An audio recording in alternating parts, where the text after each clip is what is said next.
So today you will learn how to play Kiss Me by Sarah Geronimo on a ukulele. So let's start with the intro. So ang ginamit na chord sa intro ay D. So ito yung D.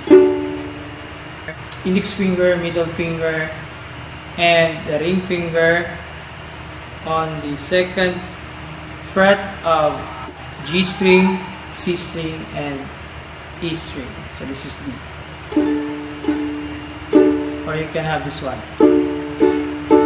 But the fourth string is that string. So this is the intro chord. Then sa verse, first na chord ay D. So same lang, D. Followed by A. So index finger, first fret of the C string. Then middle finger on the second fret of the G string. Okay. Followed by D again. The next is G. So para lang D sa gitara. Then followed by D na naman. Then balik sa A. Then balik ulit sa D. So intro. Na na na na na.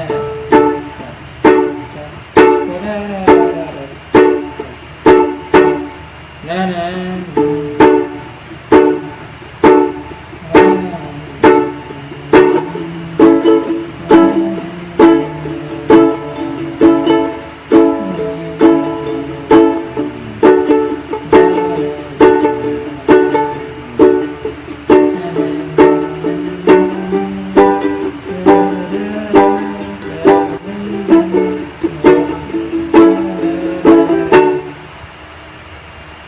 Then sa chorus, first na chord ay E minor.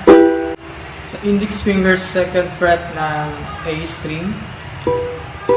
Then middle finger sa third fret ng E string. And ring finger sa fourth fret ng C string. This is E minor. Followed by D. Then E minor na naman. Then D. Then pagkatapos ito ay G, then D, then G, then A, then last is D. Da, da, da, da, da, da.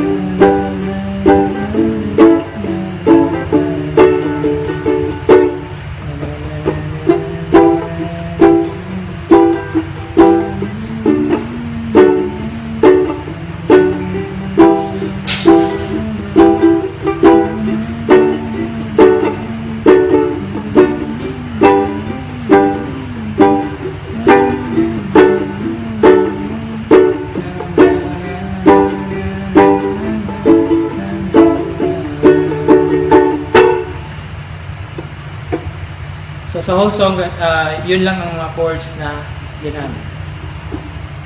So I hope this video helps and see you next time.